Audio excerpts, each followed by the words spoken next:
छोडिदिनुस्। नेपाली जनताले के बुझ्छिन् भने नेपाली कांग्रेस भनेको देश बेचेर खाने पार्टी, राष्ट्रघाती पार्टी हो भनेर गाउँ गाउँमा बुझ्छिन्।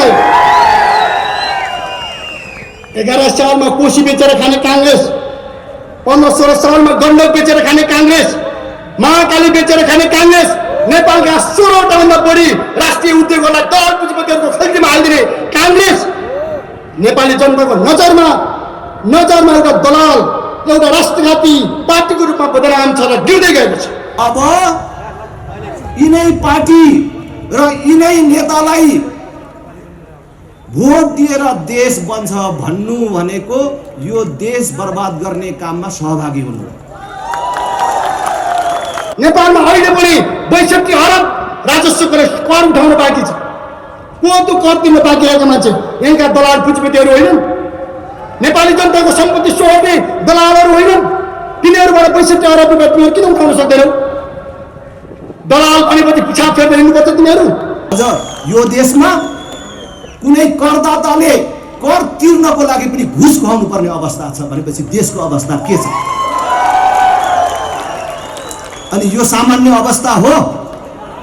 एउटा नयाँ ध्रुवीकरण चाहियो, नेपालमा पनि चाहियो र संसारभरि एउटा बहस चाहियो कि साम्राज्यवादी अतिक्रमणको विरुद्धमा लड्ने शक्तिहरूको ठिक पहिचान, क्रान्तिकारी शक्ति, सही दृष्टिकोण भएको शक्ति, सँगसँगै आफ्नो देशलाई माया गर्ने राष्ट्रवादी पनि हुन्छन् भने राष्ट्रवादीले पनि त्यो मोर्चामा आफूलाई संलग्न गराउने खालको आँट गर्नुपर्ने परिवेश आजको परिवेशले देखाउँछ।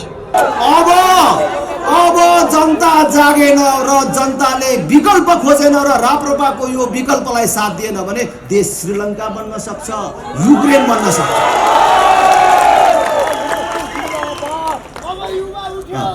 तपाईहरुले सुन्नु भएको छ?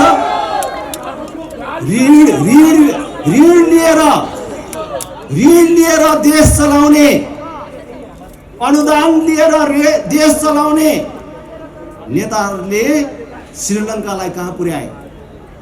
अस्ति हाम्रो ज्ञानेन्द्र शाही भन्दै हुनुहुन्थ्यो टमाटरको 1 केजी टमाटरको 1800 पुग्यो अरे। अस्ति बबिता बस्नेतले घटना र विचारमा लेख्नु भएको थियो, उहाँको साथी श्रीलङ्कामा हुनुहुन्छ अरे, घरमा पैसा छ अरे किन्ने चिज छैन। नेपालको संसद साम्राज्यवादीहरूको कठपुतली संसदमा बदलिएको छ र नेपालका संसदहरू साम्राज्यवादीका भजन मण्डलहरूमा बदलिएका छन्। उनको गुणगान गाउने, उनको तलवार चाट्ने शक्तिको रूपमा उनीहरू बदलिएका छन्। सारा युवाहरूलाई विदेशीको नोकर हुन पठाउने अनि देश चलाएको छु भन्नेहरूलाई कहिलेसम्म साथ दिने? तपाईँ जनता जनार्दनको साथबाट सङ्कटमा परेको यो देशलाई त्राण दिने, मुक्त गराउने सङ्कल्पका साथ हामी तपाईहरुको बीचमा आएको छौं। एकचोटि साथ र सहयोग दिनुहोस् भन्ने म अपिल गर्न चाहन्छु। कोही कांग्रेसी जनहरू हाम्रो कुरा सुनिराख्नु भएको होला। प्रत्यक्ष प्रसारण मार्फत कांग्रेस, एमाले, माओवादीमा रहेका धेरै दिदीबहिनी दाजुभाइहरूले पनि हामीलाई सुनिराख्नु भएको होला। राप्रपाले के भन्छ भनेर हामीतिर आँखा लगाइराख्नु भएको होला, कान दिइराख्नु भएको होला। मैले गाउँघरमा जाँदाखेरि धेरै कांग्रेस, एमाले, माओवादीका मित्रहरूलाई भेट्छु, अग्रजहरूलाई भेट्छु। उहाँहरूले भन्नुहुन्छ,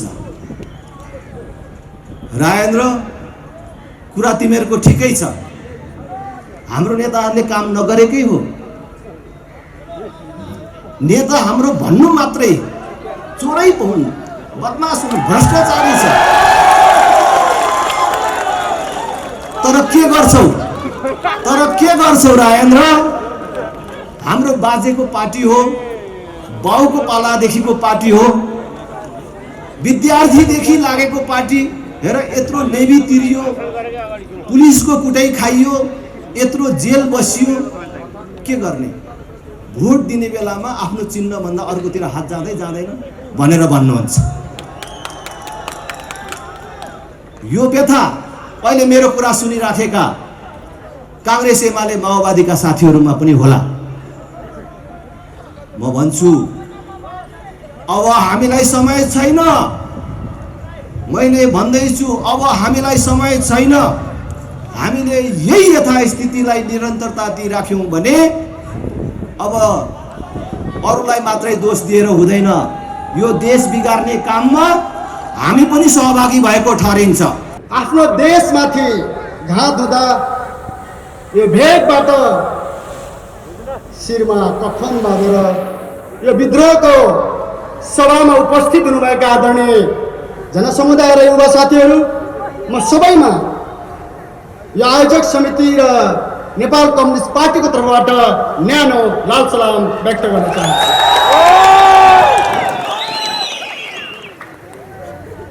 आदरणीय नेतागण र उपस्थित नौजवानहरू, शहीदको बलिदान र रगतबाट आएको परिवर्तनमा उभिएर नेपालको संसदमा पुगेका कांग्रेस र कम्युनिस्ट भनिने नेताहरू र विशेषतः कम्युनिस्ट भनिने नेताहरू, एमालेका नेताहरू, माओवादी केन्द्रका नेताहरू र एकीकृत समाजवादीका नेताहरू देशलाई संसदबाट बेचिरहेका छन्। यो एउटा विचित्रको एउटा परिवेश नेपालमा छ। दिलबहादुर रम्तेलदेखि सुखानीका शहीदसम्म राणा शासनको विरुद्धमा शहीद हुने शहीदहरूदेखि आजको दिनसम्म नेपालको मुक्ति र स्वाधीनताको पक्षमा लड्ने शहीदहरूले एउटा जुन बलिदान गरे, हामी एउटा अनौठो मान्छौँ, संयोग मान्छौँ। केपी ओलीको अनुहार हेर्न मन लाग्छ, माधव नेपालको अनुहार हेर्न लायक छ र आजको दिनमा सबैभन्दा हेर्न लायक प्रचण्डको अनुहार छ देशमा। बाबुराम भट्टराईको अनुहार छ हेर्न लायक। तिनी मान्छेले कुनै बेला हामीलाई अपिल गर्ने गर्थे यही मैदानमा, देशका नौजवानहरू, देशका कुना कुनामा। आजसम्म शहीदहरूको सपना कसैले पनि पुरा गरेनन्। देशको रक्षा भएन, हामी गर्छौँ, हामीलाई साथ दिनुहोस्, तिनी मान्छेले सङ्कल्प गर्थे। आज भित्ता भित्तामा शहीदको फोटो छ। आज गाउँ गाउँमा शहीदहरू छन्। हाम्रो शहीदले नढाकिएको कुनै डाँडा छैन। हाम्रो शहीदको शवले नभरिएको कुनै पाखाहरू छैनन् र बस्तीहरू छैनन्। यो देशमा 9000 शहीदहरूको बलिदान भएको छ। तर त्यो शहीदको बलिदानमा उभिएर गएका मान्छेहरूको अनुहार, प्रतिबद्धताको कुरा छोडिदिनुहोस्, सङ्कल्पको कुरा छोडिदिनुहोस्। सामान्य एउटा किसानले, सामान्य एउटा मजदुरले, सामान्य एउटा नौजवानले आफ्नो देशप्रति यति बेला टाउकोमा कफन बाँधेर उत्रिरहेको छ। तर तिनी मान्छेहरू साम्राज्यवादीका नोकर चाकरमा बदलिएको अनुहार आज तपाईँ हाम्रो आँखा अगाडि सबैले देख्न सकिन्छ। यो एउटा अनौठो खालको विडम्बनायुक्त एउटा समय नेपालमा अहिले जुरेको छ। आदरणीय जनसमुदायहरू, फाल्गुनको 15 गते एउटा घटना घट्यो, त्यो हामी सबैलाई थाहा छ। आजभन्दा 5 वर्ष अगाडिदेखि नेपालका जनताहरू आफ्नो देशको आकाशमाथि मडारिएको साम्राज्यवादी हस्तक्षेपको एउटा खतराको विरुद्धमा लडिरहेका थिए। नेपालका हरेक नागरिक, सहरदेखि गाउँसम्म, विद्यालयदेखि युनिभर्सिटीसम्म, फ्याक्ट्रीहरूमा, गाउँ गाउँमा एमसीसी नामको एउटा साम्राज्यवादी अतिक्रमणकारी योजनाको विरुद्धमा आवाज बुलन्द गरेर लडिरहेका थिए। त्यति बेला हामीलाई प्रतिबन्ध थियो। हाम्रा यो देशको प्रजातान्त्रिक भन्ने सरकारले दलालहरूको विरुद्धमा कारबाही गरेको कारण, मानव तस्करहरूमाथि कारबाही गरेको कारण कर छली गर्ने ठगहरूको विरुद्धमा अरबौं रुपियाँ अपचलन गर्ने ठगहरूको विरुद्धमा कारबाही गरेको कारण प्रतिबन्ध लगाएको थियो र हामी प्रतिबन्धमा लडिरहेका थियौँ। बाहिर एउटा सङ्घर्ष चलिरहेको थियो र नेपाली जनताले एमसीसीलाई अनुदानको रूपमा होइन, एउटा घातक आक्रमणको रूपमा, अतिक्रमणको रूपमा बुझिरहेका थियौँ। हामीले प्रतिबन्धकै अवस्थामा अपिल गरेका थियौँ र नेपाली जनतालाई नझुक्नको लागि, नेपालका युवाहरूलाई नझुक्नको लागि हामीले आग्रह गरेका थियौँ। सङ्घर्ष चलिरहेको थियो। त्यो सङ्घर्षको क्रम चल्दै चल्दै यहाँसम्म आइपुग्यो। हामीले यही मञ्चमा कार्यक्रम पनि गऱ्यौँ। देशभरि बुद्धिजीवी साथीहरूले अन्तर्क्रिया कार्यक्रमहरू पनि गर्नुभयो, देशभक्त साथीहरूले प्रदर्शनहरू गर्नुभयो। तर ती सबै जनताका भावना र चाहनाहरूलाई लत्याउँदै फागुनको 15 गते कथित जनताको प्रतिनिधि संस्था भनिने संसदबाट नेपाल राष्ट्रियतामाथि घात गर्ने, नेपाललाई एउटा बेच्ने, दिन दहाडै नेपाली जनताको चाहना र विश्वासमाथि घात गर्ने एउटा घटना घट्यो। त्यसलाई हामीले नेपाली इतिहासमा फागुन 14, फागुन 15, पुस 1 गते जस्तै नेपालको राजनीतिक आन्दोलनबाट कालो दिनको रूपमा दर्ज भएको छ यो देशमा। जसरी पुस 1 गतेले नेपालमा एउटा कालो दिनको उपमा पाएको छ, नेपालको इतिहासमा त्यति बेलाको सामन्तवादले भन्ने गर्छौँ, त्यति बेलाको सामन्तवादले कु गरेको थियो र कालो दिन भने हामी भन्ने गर्छौँ। त्योभन्दा पनि खतरनाक प्रजातन्त्रको बिल्ला टाँगेका मान्छेहरू, प्रजातन्त्रको चिन्ह बोकेका मान्छेहरू र अझ त्यसमा माथि पनि कम्युनिस्टको हँसिया हतौडाको फित्ता बाँधेका मान्छेहरूले यो देशको राष्ट्रिय स्वाधीनतामाथि नेपाली जनताको मत र चाहना विपरीत गरेर घात गरेका छन्। र फागुन 15लाई एउटा संसदवादीहरू, दलालहरू, विदेशी नोकर चाकरहरूले कालो दिनको रूपमा नेपाली जनतामा एउटा छाप छोडेर गएका छन्। हामी त्यो परिघटनामा गम्भीर छौँ। फागुन 15 गते नेपालमा जे घटना घट्यो सायद नेपाली जनतालाई स्तब्ध बनाएको छ। हामी आज जति मान्छे जुटेका छौँ, आज एउटा विशाल सभा चलिरहेको छ, यहाँ हामी जति जुटौँ त्योभन्दा पनि ठुलो कुरा एमसीसी नेपालको घर घरमा छ। एमसीसी हरेक नागरिकको मन र मस्तिष्कमा छ। आज एमसीसीले ल्याउँदै गरेको चुनौती, एमसीसीले खडा गर्दै गरेको राष्ट्रिय स्वाधीनतामाथिको घात हरेक नागरिकको दिमागमा छ। हरेक, चाहे त्यो नौजवान होस्, चाहे महिला होस्, चाहे श्रमिक समुदाय होस्, चाहे जनजाति होस्, चाहे मधेस होस्, चाहे पहाड होस्, सबै नागरिकहरूको एउटा दिमागमा त्यसको विषय छ, चारैतिर तरङ्ग छ। हामीले अपिल गर्यौँ, यो एउटा राष्ट्रमाथि घात हो, राष्ट्र र जनतामाथिको घात हो। हामीले अपिल गर्यौँ 16 गते नै नेपाल बन्द भयो।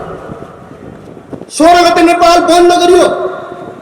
हामीले 15 गते नै बसेर, 15 गते साँझ नै बसेर जनतालाई अपिल गर्यौँ 6 दल र 2 मोर्चाबाट, यो तपाईँको जबरजस्तीको कुरा होइन,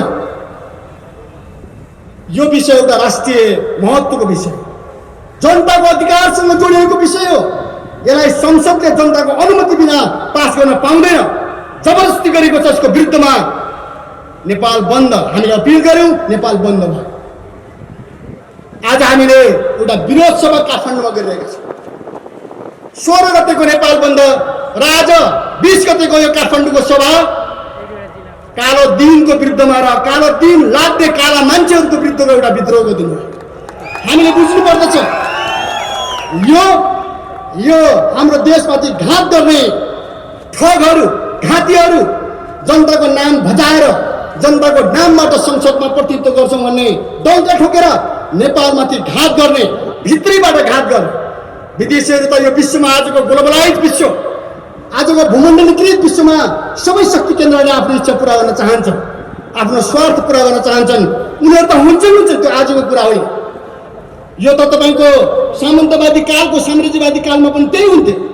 ठुला सम्राटहरूले विश्वभरि अभियान चलाउँथे र साना देशहरूलाई निल्ने प्रयत्न जहिले पनि गर्थे। यो पुँजीवादी कालमा पनि त्यो चल्यो। ठुला साम्राज्यवादी मुलुकहरूले, पुँजीवादी मुलुकहरूले अथवा शक्तिशाली मुलुकहरूले गरिब देशहरूमा त्यही पानी जहाजमा सँगसँगै तोप लिएर गएर गरिब देश, अविकसित देशहरू वा अलिकति कमजोर देशहरूमाथि तोपद्वारा प्रहार गरेर देश कब्जा गर्ने चलिराखेकै कुरा हो। त्यो आज पनि जारी छ। उनीहरूले जहिले पनि गर्छन्। आज विश्व भूमण्डलीकृत छ, साम्राज्यवाद नयाँ ठाउँमा पुगेको छ, पुँजीवाद नयाँ ठाउँमा पुगेको छ। उनी हिजोकै तरिकाले होइन, नयाँ नयाँ विधिद्वारा विश्वमा आफ्नो प्रभाव जमाउँदैछ र विश्वलाई आफ्नो नियन्त्रणभित्र राख्ने नीतिहरू अगाडि सारिरहेको छ। कुनै बेलामा तरबार र ढाल लिएर साना देशहरूका गरिब देशहरूलाई अतिक्रमण गरिन्थ्यो, कुनै बेला तोपहरूले गरिन्थ्यो। आज सूचना प्रविधिबाट, आज पैसाहरूबाट, डलरबाट, व्यापारबाट, अन्तर्राष्ट्रिय नीतिहरूबाट र विभिन्न सम्झौताहरूबाट, सन्धि सम्झौताहरूबाट विश्वमा आफ्नो प्रभाव र हैकम जमाइन्छ र सँगसँगै त्यही सँगसँगै मिसाइल र बमहरू पनि थुपारिन्छ। आजको विश्व यस्तो विश्व हो। एमसीसीले त्यही कुराको प्रतिनिधित्व गर्छ। त्यसैले हामीले के भनेका छौँ भने एमसीसी भनेको आजको भूमण्डलीकृत पुँजीवाद, आजको भूमण्डलीकृत साम्राज्यवादको एउटा नयाँ आयाम, नयाँ रूप हो। हेर्दाखेरि यो पैसालाई डलर जस्तो देखिन्छ, अनुदान जस्तो देखिन्छ, तर अमेरिकाको नीतिले के कुरा प्रश्न गर्छ आदरणीय जनसमुदाय भने यो अनुदानको सवाल होइन। यो उसले नेपाली जनताको, नेपाली जनता, नेपाल देश, नेपालको स्रोत साधन, विशेष त नेपालका मुक्तिकामी जनताहरू, मुक्ति चाहने श्रमिक जनताहरूको अगाडिको यात्रामा हस्तक्षेप र अतिक्रमण गर्न चाहन्छ र नयाँ तरिका, पुरानो तरिकाले होइन नयाँ तरिकाले उनले हस्तक्षेप र अतिक्रमण गर्न चाहन्छ। नेपालमा कम्युनिस्टहरूको प्रभाव छ। नेपालमा 2/3 कम्युनिस्टहरूको जनमत छ। भोटबाट मात्र हेर्नुभयो भने जनमत छ। तपाईँले त्यसलाई युद्धमा हेर्नुभयो र क्रान्तिमा हेर्नुभयो भने जनयुद्ध 80% भूभागमा प्रभाव पारेको युद्ध थियो। नेपालका जानीफटादेखि लिएर सम्पूर्ण दलालहरूलाई दुला पस्न बाध्य बनाइदिएको जनयुद्ध 80% भूभागमा प्रभाव पार्न सफल थियो र विजयी थियो। आज तपाईँले मत मात्र हेर्नुभयो भने पनि नेपालका श्रमिकहरू 2/3 भन्दा बढी कम्युनिस्ट समर्थक छन्। यो कुरालाई साम्राज्यवादीहरूले नयाँ तरिकाद्वारा अन्त्य गर्न चाहन्छ। जनमत पनि कहिलेकाहीँ क्रान्ति हुन्छ, कहिलेकाहीँ जनताको मतमा पनि एउटा चित्र देखा पर्छ। त्यो चित्र उनीहरूले यहाँ देखेका छन्। संसारमा उनीहरू जसरी गएका छन्, नेपालमा नयाँ तरिकाबाट आएका छन् र उनीहरू अतिक्रमण गरिरहेका छन्। आदरणीय जनसमुदाय, त्यसको एउटा मोडेल एमसीसी थियो। उनीहरूले एमसीसीलाई अनुदान होइन, नेपालको क्रान्तिकारी आन्दोलन, नेपालको परिवर्तनकारी आन्दोलन, नेपाली जनताको मनबाट विजय हुँदै गएको एउटा क्रान्ति समाजवादी आन्दोलनलाई उनीहरू विभिन्न बहानामा सिद्धाउन चाहन्थे। त्यो थियो। त्यसैले हामीले भनेका छौँ यो एमसीसी 21औं शताब्दीको उपनिवेशको एउटा मोडल हो। यो हामी सबैले बुझ्नुपर्छ। यो एमसीसी केवल एमसीसी होइन, यो 21औं शताब्दीको साम्राज्यवादको एउटा नीति हो। साना देश र कमजोर देशहरूलाई उपनिवेशमा बदल्ने हिजोको तोपभन्दा पनि खतरनाक नीति हो। कुनै बेला तोप लिएर, तरबार लिएर नेपोलियनहरूले या जारहरूले या तपाईँ चङ्गेज खानहरूले एउटा घोडचढी सेना बनाएर लड्ने गर्थे। त्यो एउटा प्रकारको अतिक्रमण थियो। आज त्यसपछि पुँजीवादमा बदलियो, अर्कै टाइपको भयो। आज 21औं शताब्दीमा आउँदाखेरि त्यसका विविध रूपहरू छन् र त्यो रूपमध्येमा अमेरिकाले अगाडि सारेको यो अनुदान सहितको हस्तक्षेपकारी नीति उपनिवेशमा बदल्ने, साना देशहरूलाई, कमजोर देशहरूलाई उपनिवेशमा आफ्नो नियन्त्रणको मुलुकमा बदल्ने एउटा योजना हो, नीति हो। त्यस अन्तर्गत आएको छ। त्यसैले हामीले भन्यौँ एमसीसीलाई हामीले सामान्य तरिकाले हेर्नु हुँदैन, यसलाई विरोध गर्नुपर्छ। अनुदान ठिक छ, अनुदानको रूपमा आउँछ, त्यो छुट्टै कुरा। तर अनुदानको बहाना बनाएर नेपालको क्रान्तिकारी आन्दोलनलाई सिद्धाउनको लागि, नेपालको कम्युनिस्ट जनमतलाई सिद्धाउनको लागि, रातो झन्डालाई समाप्त पार्ने सपना देख्दै या तपाईँको यो नेपालको स्रोत साधनलाई, यहाँको प्राकृतिक स्रोत साधनलाई कब्जा गर्ने उद्देश्यबाट जसरी आएको छ, यहाँको भूगोलमाथि अतिक्रमण गर्ने, नियन्त्रण गर्ने जुन उद्देश्यबाट आएको छ, यो 21औं शताब्दीको साम्राज्यवादी प्रोजेक्ट हो। यो 21औं शताब्दीमा साना देशहरूलाई कब्जा गर्ने नीतिसँग जोडिएको प्रोजेक्ट हो। त्यसैले हामीले यसलाई विरोध गर्छौँ। यो कुरा हामी सबैले बुझ्नु पर्छ। मलाई लाग्छ यो कुरा केपी ओलीले पनि बुझेका छन्, यो कुरा माधव नेपालले पनि बुझेका छन् र यो कुरा प्रचण्डले पनि बुझेका छन्। नबुझ्ने कसैले पनि होइन।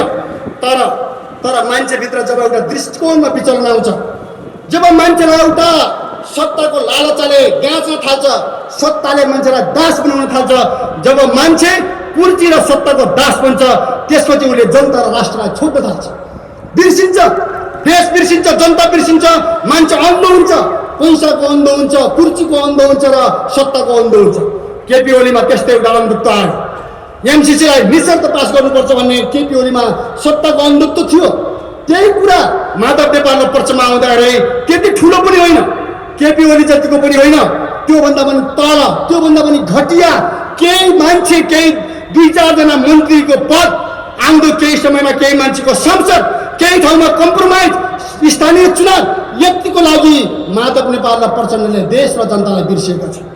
यो कुरा सबैले देशमा हामीले भन्नुपर्छ। उनले सोचेका होलान्, उनीहरूले सोच्न सक्छन्। उनले सोच्दा हुन् कि होइन एमसीसीलाई पास दिएपछि हामी बाँच्छौँ। उनले सोच्न सक्छन् एमसीसीलाई पास गरेपछि कुर्सी बच्छ। उनले सोच्छन् एमसीसीलाई पास गरेपछि मन्त्रीको जागिरी खान पाइन्छ। केही अभिजात वर्गहरू, वरपर धनाढ्य वर्गहरू जन्माउन पाइन्छ। उनीहरूले यो सोच्न सक्छन्, तर त्यो उनीहरूको मूर्खता हो।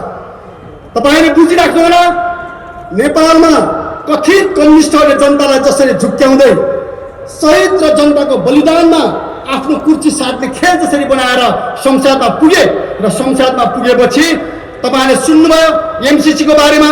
हेर्नुहोस् कति ठुलो रहेछ, थुप्रै तथ्याङ्कहरू यहाँ कमरेडले राख्नुभयो। मजाले बहस तपाईँले चाहिँ संसदमा पनि सुन्नुभयो। संसदमा पनि केही इमान्दार देशभक्त संसदहरूले आफ्ना विषयहरू राख्नुभयो। हामीले देख्यौँ कुरा एमसीसीको त्यहाँ केवल पास गर्ने नगर्ने कुरासँग सम्बन्धित छैन। हामीले देख्यौँ श्रीलङ्का कम्युनिस्ट देश होइन, श्रीलङ्का कम्युनिस्टहरूको संसद छैन। या तपाईँको अरू देशहरूको माली या तपाईँको अरू देशहरूको यहाँ कमरेडले नाम सुनाउनु भयो, ती देशहरू कुनै कम्युनिस्टहरूले जितेका देशहरू होइन। तर हामीले देख्यौँ घटनाक्रममा के कुरा साबित भयो भने, हेर्नुहोस् एउटा समय थियो लेनिनले र माओले संश्लेषण गर्नुभएको थियो। एउटा समय आइपुग्यो देशको रक्षा गर्नको लागि पनि कम्युनिस्ट नै चाहिन्छ। उहाँले यो संश्लेषण गर्नुभयो। पहिला देशको संरक्षणमा जनताको नेतृत्व एक हदसम्म पुँजीपति वर्गले पनि गर्छ, पुँजीवादी पार्टीहरूले पनि गर्छन् भन्ने कुरा थियो। तर जब साम्राज्यवादको विकास भयो, जब पुँजीवाद साम्राज्यवादमा पतन भयो, त्यसपछि लेनिनले संश्लेषण गर्नुभयो। अब देशको रक्षा गर्ने काम पनि कम्युनिस्टहरूले गर्नुपर्छ। माओले अझ संश्लेषण गर्नुभयो, देशको स्वाधीनताको रक्षा गर्ने काम र मुक्ति युद्धको नेतृत्व पनि पुँजीवादले नगर्ने भएपछि कम्युनिस्टले गर्नुपर्छ भनेर उल्लेख गर्नु पर्यो। गर्नु पनि भयो, लड्नु पनि भयो। दुईटै काम एकैचोटि जनतालाई अधिकार दिलाउने काम पनि देशको रक्षा गर्ने काम पनि कम्युनिस्टहरूले गरे। तर आज हामीले एउटा बडो यो 21औं शताब्दीमा एउटा नयाँ चित्र नेपालमा देखा पर्यो। नेपालमा नै त्यो देखा पर्यो। बरु श्रीलङ्काका पुँजीवादी पार्टीहरूले साम्राज्यवादको विरुद्धमा विद्रोह गर्ने आँट गरे। बरु अफ्रिकाका पुँजीवादी देशहरूले चाहिँ एमसीसीको विरुद्धमा साम्राज्यवादको विरुद्धमा विद्रोह गर्ने आँट गरे। अरू कयौं तमाम जनताले विद्रोह गर्ने आँट गरे।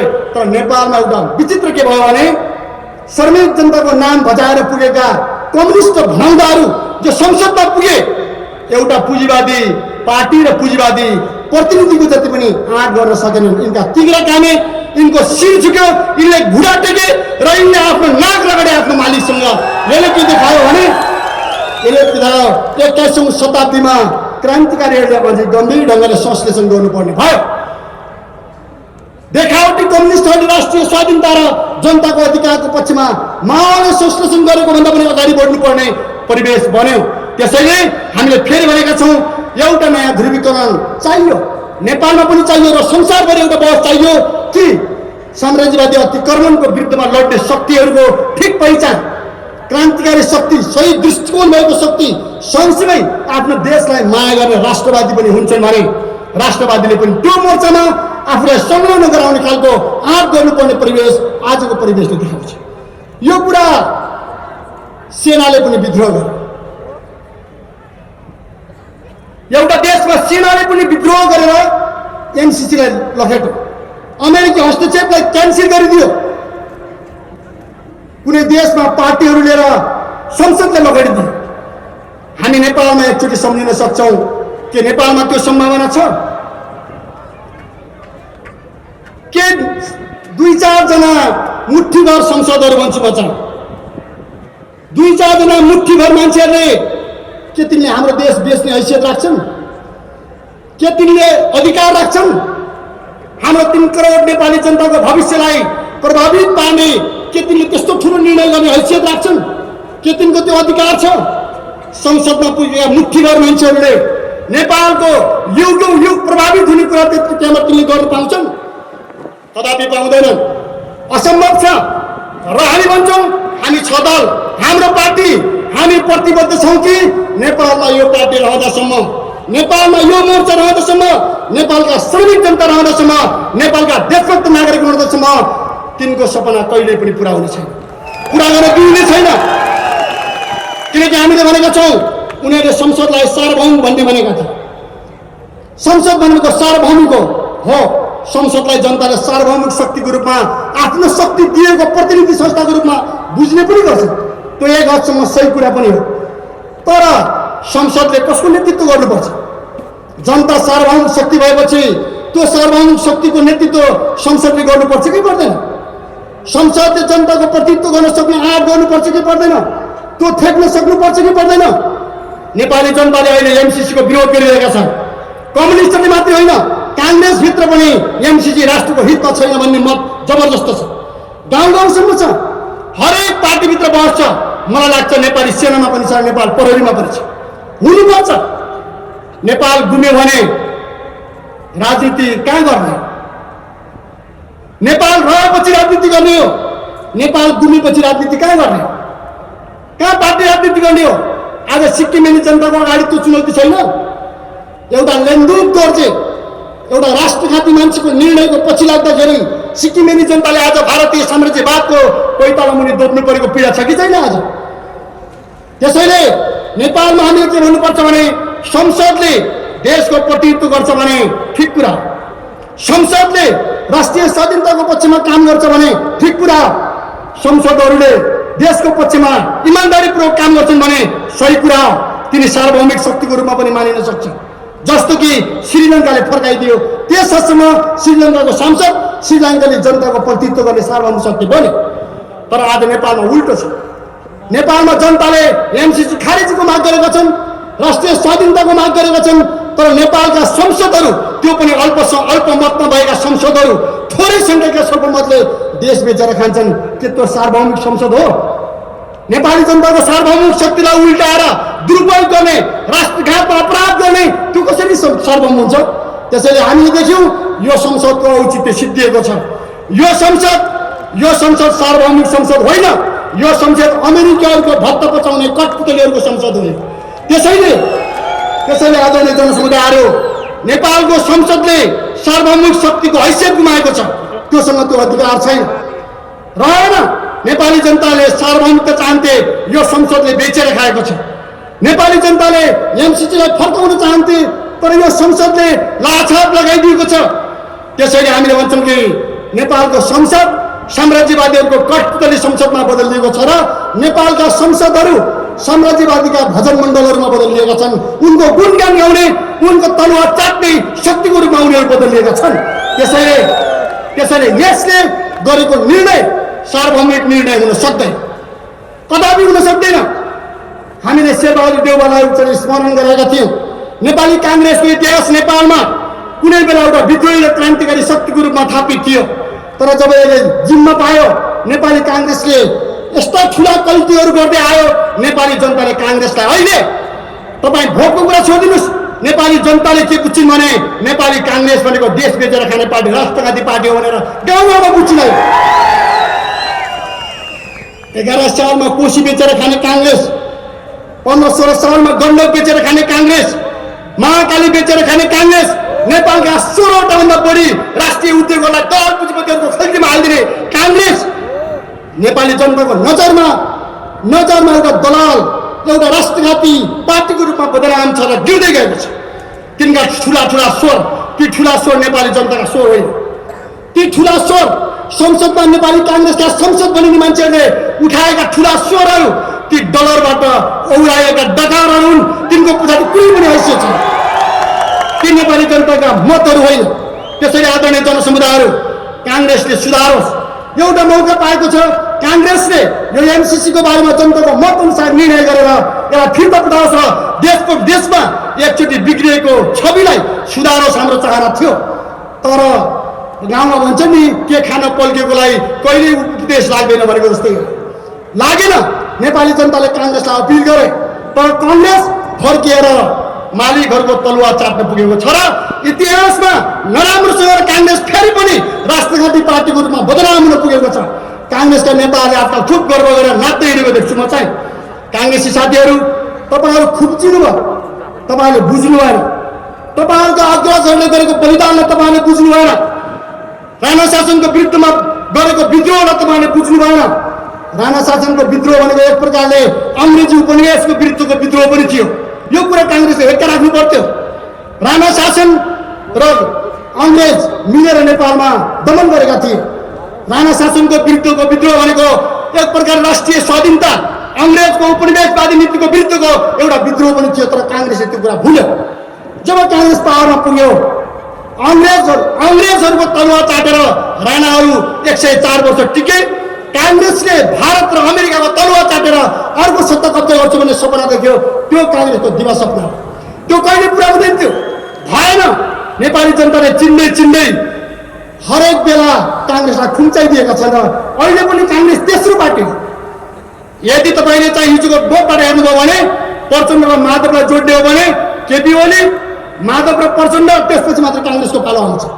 तर कम्युनिस्ट भनिने नवधनाढ्य पुँजीपति वर्ग, कम्युनिस्टको नाममा खोल ओढेका अरबपतिहरू, एक प्रकारले दलाल पुँजीपतिमा बदलिँदै गएका मान्छेहरूले गर्दाखेरि काङ्ग्रेसले तेस्रो नम्बरमा भएर पनि यो देशलाई फेरि तपाईँको दाउ थाप्ने, देशको भविष्यमाथि घात गर्ने एउटा अवसर पायो। यसको पछाडि केपी ओलीको पनि दोष। यसको पछाडि सबैभन्दा 15 गतेको निर्णयमा हामीले भनेका छौँ कि केपी ओलीले कथित त्यहाँभित्रको संसद रोस्टम घ्यालको नाममा पन्छिएर उनले राष्ट्रघातमा भाग लिए भने प्रचण्ड र माधव नेपालले शिर लतारेर नेपाली जनताको विरुद्धमा छाप लगाएर घात गरेका छन्। यो निर्णयमा कम्युनिस्ट सबै जनमतले देशभरि सुन्नुहोस्। टेलिभिजन हेर्नुभएको छ भने तपाईँले बुझ्नुपर्छ। यो सभा सुन्नुभएको छ भने तपाईँले बुझ्नुपर्छ। यो पटकको एमसिसीमा राष्ट्रघात हुँदै गर्दाखेरि सबैभन्दा जनता स्तब्ध भएको छैन, सबैभन्दा जनता दुखित भएको छैन भनेको प्रचण्ड र माधव नेपालले अमेरिकी साम्राज्यवादको फोनको भरमा सही साथ गर्ने समय हो। यो कुरा सबले बुझ्नुपर्छ। जनताहरू स्तब्ध जस्तो भएको छ। मलाई लाग्छ माओवादी केन्द्रभित्रका राष्ट्रवादी साथीहरू पनि स्तब्ध हुनुभएको छ, बोल्न गाह्रो भएको छ। त्यो दिन साँझको सामाजिक सञ्जालमा हामीले हेऱ्यौँ, एक प्रकारले माओवादी केन्द्र छोड्नेको लहर थियो। चारैतिर निर्वाचन जितेका वार्ड अध्यक्ष समेतले पनि राजीनामा दिनुभयो। त्यो कुनै लहरको कुरा होइन। उहाँहरू भन्नुहुन्छ, प्रचण्डजी के भन्नुहुन्छ अहिले आएर, मैले दुर्घटनाबाट बचाएँ। कस्तो दुर्घटना? यति ठुलो बेइमानी। दुर्घटना त एमसिसी पास गर्ने कुरा दुर्घटना। देशलाई दुर्घटनामा पारेर दुर्घटनाबाट बचायो भन्ने, जनतालाई कन्फ्युज गर्ने, भ्रमित गर्ने। वास्तविकतामा साँचो कुरा के हो आदरणीय जनसमुदाय भने शेरबहादुर देउवा, प्रचण्डजी र माधवजीहरू मिलेर एउटा ठुलो दुर्घटना देशमा बनाउन खोज्नुभयो, ल्याउन खोज्नुभयो। त्यो दुर्घटनाले नेपालका 3 करोड जनताको भविष्यलाई लपेट्ने खतरा थियो र खतरामा पारे खतरा थियो, छ अहिले पनि। तर हामी त्यो दिँदैनौँ। म तपाईँहरूलाई भन्न चाहन्छु, त्यो लागू हुने छैन। एमसिसी जसरी संसदबाट पास गरेको घोषणा गरेको छ त्यो अवैध छ, अवैधानिक छ, गैर कानुनी छ, असंवैधानिक छ। त्यो कहिले पनि लागू हुने छैन।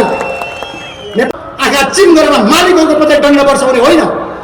हाम्रो बानेश्वरमा कफन बाँधेर देश बचाउन हिँडेको युवाको टाउकोमा लाठी पर्छ भने अन्धो मान्छेको जस्तो काम गर्ने होइन।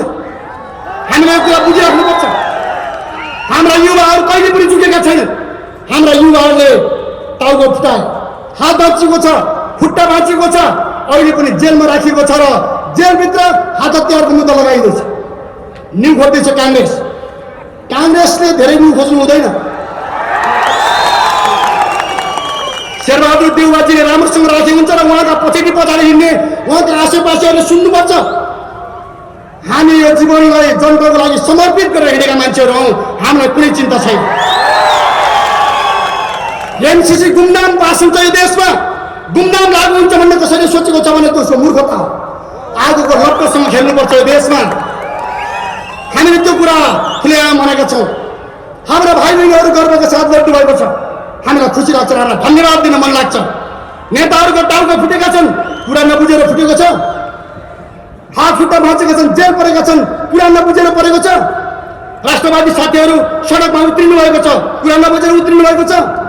म त के देख्छु भने जो मान्छेले दाना खान्छ, जो मान्छेले नुन खान्छ र नुनको सोझो गर्छु भन्छ, ती मान्छेले मात्रै जान नेपाली जनताको बिचमा एउटा नक्कर चाकर र सिरुवारले गर्ने काम गरेका छन्। अरू कोही पनि जनता नेपालमा भरौँ छैन। त्यसैले आदरणीय जनसमुदायहरू, यो एमसीसी जुन नाटक गरिएको छ पास भयो भनेर नाच्दै हिँडेको छ, यो कहिले पनि तपाईँहरू कल्पना नगर्नुहोस्, त्यो सम्भव छैन, हुनु हुँदैन। हाम्रो चाहनाको कुरा होइन। म नव युवाहरू जो कलेज पढिराख्नु भएको छ, विद्यालय पढिराख्नु भएको छ, म विशेष त नयाँ भाइ बहिनीहरू युवाहरूलाई भन्न चाहन्छु, हाम्रा छोराछोरीहरूलाई म भन्न चाहन्छु, तपाईँ 100 वर्षसम्म के अमेरिकाको जुवामुनि जोतिन तयार हुनुहुन्छ? के तपाईँहरू डलरको जुवामुनि जोतिन तयार हुनुहुन्छ? के तपाईँहरू एमसीसी एउटा मुठीभर एउटा सिधा त्यो भिखको पछाडि तपाईँहरू कुद्न तयार हुनुहुन्छ? कदापि पनि हुन सक्दैन। गलत गरेपछि जनताले धेरै दुःख पाउँछ। मान्छेले भन्छन् एमसीसी आयो भने तमास हुन्छ, विकास हुन्छ। कहाँ विकास भयो? यो 50 अरबले विकास हुन्छ? 72 अरब त एमसीले मात्रै खाएको छ। त्यहाँ लड न केपी ओली। म भन्न चाहन्छु, केपी ओली र प्रचण्ड तिमीहरूले हामीलाई प्रतिबन्ध लाग्नु हुँदैन थियो। एमसीसीबाट 72 अरब झार्नु पर्थ्यो। किन झार्नु? तिमीहरूले मिलेर खाएनौ। 72 अरब पैसा तिमीले 22 अरबमा मिलायो। 22 अरब मिलाए बापत तिमीले कति पायौ? एकचोटि घनश्याम भुषालले भनेका सबले खाएका छन्। यो कुरा सत्य होइन। नेपालको एउटै कम्पनीले 72 अरब रुपियाँ अपचलन गरेको छ, अनि 50 अरबको लागि नेपाल बेच्नुपर्छ, नाक रगड्नुपर्छ अमेरिकाको अगाडि। हामीले कदापि पनि हुँदैन। हाम्रा युवाहरूले कुरा बुझ्नुपर्छ। नेपालमा अहिले पनि 62 अरब राजस्वको कर उठाउन बाँकी छ। को त्यो कर तिर्न बाँकी रहेका मान्छे यहाँका दलाल पुँजीपतिहरू होइनन्। नेपाली जनताको सम्पत्ति सोहोर्ने दलालहरू होइनन्। तिनीहरूबाट 62 अरब रुपियाँ तिमीहरू किन उठाउन सक्दैनौ? दलाल भनेपछि पिछाड फेर्दै हिँड्नुपर्छ। तिमीहरू लोभ लालचमा फस्नुपर्छ। अनि 62 अरब कर उठाउन नमानेर 50 अरबको लागि देशलाई बेच्न जाने तिमीहरू। त्यसकारण यो लागू हुँदैन। हामीले भनेको के हो? तर हेर्नुहोस्, हामीले समयमा ध्यान दिएनौँ भने धेरै नै खतरनाक कुराहरू आउँछन्। अङ्ग्रेजसँग राणाहरूले गरेको सुगौली सम्झौताले त्यति 104 वर्षसम्म सामन्तवादको जाने शासनको तरबार हामीले खेप्नु पर्यो।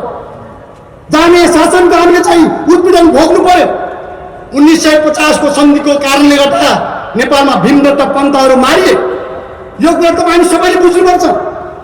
1950 मा नेपालको काङ्ग्रेस, त्यति बेलाको चाहिँ भारतको चाहिँ पार्टीहरू र यहाँको सरकारले गरेको गलत राष्ट्रघाती सम्झौताको कारणले गर्दाखेरि भीमदत्त पन्तहरूलाई भारतको सेना आएर मारिनु पर्यो। केहीसँग इन्डियाको सेना आएर समात्नु पर्यो। इन्डियाको सेनाले नेपालमा अहिले पनि त्यसको मौकाको फाइदा उठाएको छ। यदि हामीले हाम्रा नयाँ पिँढीका युवाहरूले, विद्यार्थी नौजवानहरूले यो कुरा राम्रोसँग बुझ्नु भएन भने यो एमसीसीले कैयौँ ठुला दुर्घटनाहरू निम्ति आउनेवाला छ। त्यसैले अहिले नै यसलाई लागू गरेर दिएर होइन, यसलाई लागू नै गरेर दिएर यसलाई खारेज गरिदिनुपर्छ। त्यसपछि मात्रै नेपाली जनताको नयाँ भविष्यको यात्रा सुरु हुन्छ। त्यसैले युवा साथीहरू, यो कसरी सम्भव छ? कैयौँले तर्क गरेका छन्। अब जसले यस देशका मालिक, हाम्रा देवी देवता समान जनतासँग प्रत्यक्ष रूपमा भेटघाट गर्न देशका विभिन्न भागमा यस प्रकारका कार्यक्रमहरूको आयोजना गर्दै हामीले पूर्वको इलामदेखि पश्चिमको दोधारा चाँदनीसम्म पुगेर आज यहाँ आइपुगेका छौँ। आज यहाँ राजधानीमा छिर्दाखेरि तपाईहरुको यो अपार उपस्थिति, तपाईहरुको यो सद्भाव देखेर हामी अत्यन्त हर्षित र गौरवान्वित भएका छौँ।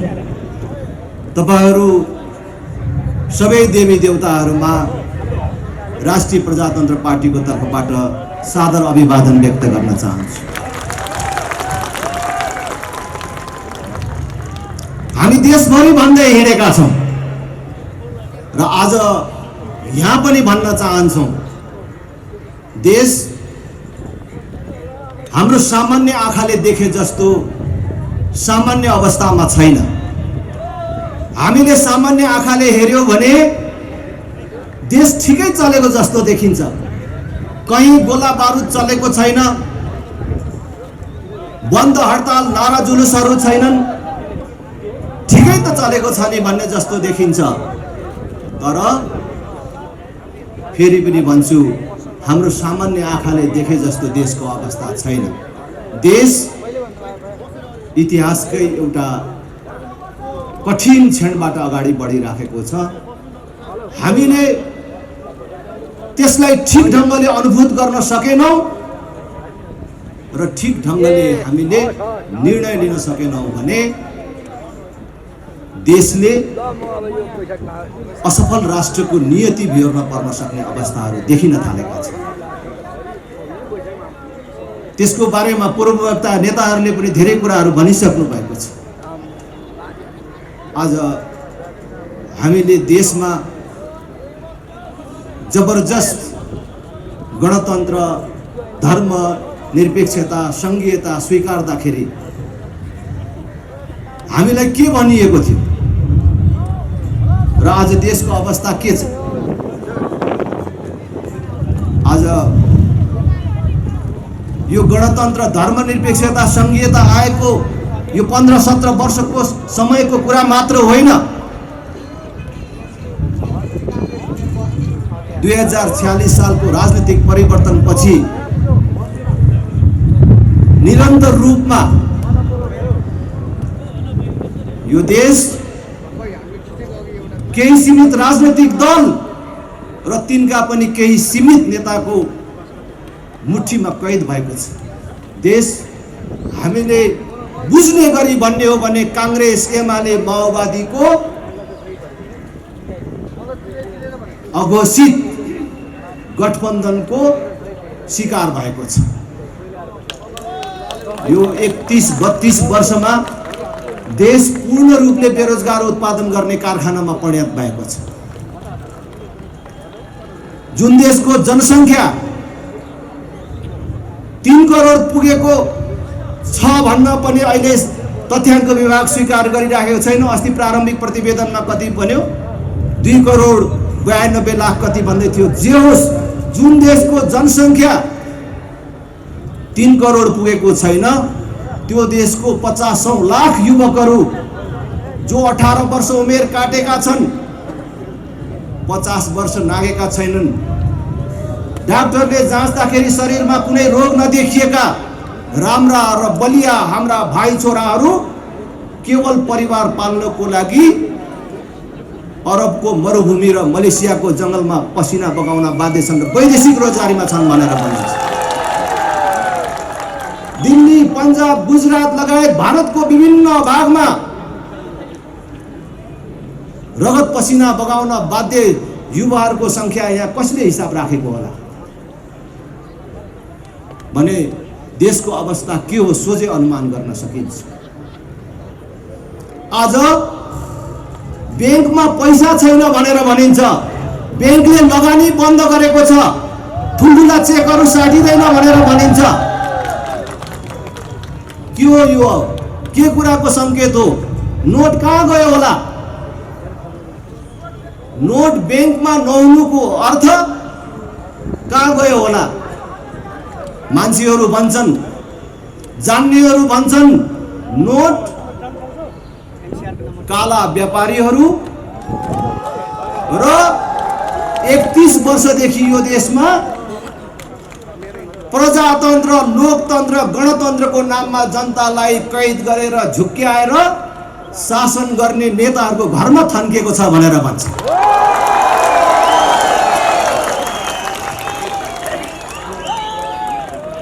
नत्र भए कहाँ गयो नोट? र ब्याङ्कमा छैन। किन ब्याङ्कले लगानी गर्न सक्दैन? आज यो सामान्य स्थिति होइन। अहिले विकास निर्माणका सारा योजनाहरू रोकिएका छन्। काम भइसकेका ठाउँमा भुक्तानी रोकिएको छ। के भइराखेको छ? राष्ट्र ब्याङ्कले गुहार्दैछ गैर आवासीय नेपालीहरूलाई खाता खोलिदिनु पर्यो, पैसा जम्मा गरिदिनु पर्यो भनेर।